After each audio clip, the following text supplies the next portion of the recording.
Hey gang, welcome back to Clayton Bakes. I was out of the action for a while because I was busy redesigning my kitchen. Oh, it's all lovely with a brand new oven that's just amazing to use.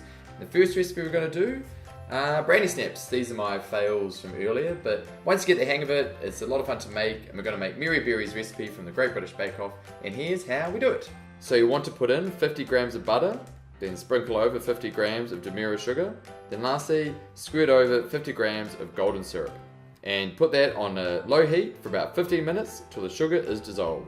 You can now see it's a nice golden colour, and if you streak your little wooden spoon through there, you don't see any granules of sugar.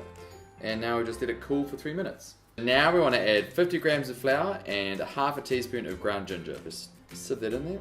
And now we just stir that in, thoroughly mixed in.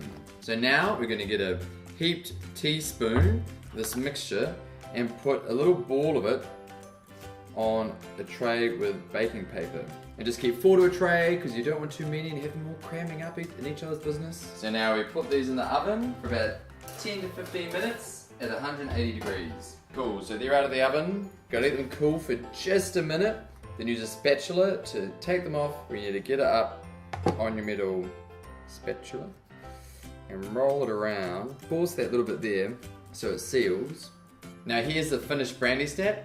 Might not be as lacy as I want it to, but it's got the right shape and it's got the snap, so I'm going to fill it with this whipped cream, pipe it one end first, swivel it around, fill up the other end, and away you go.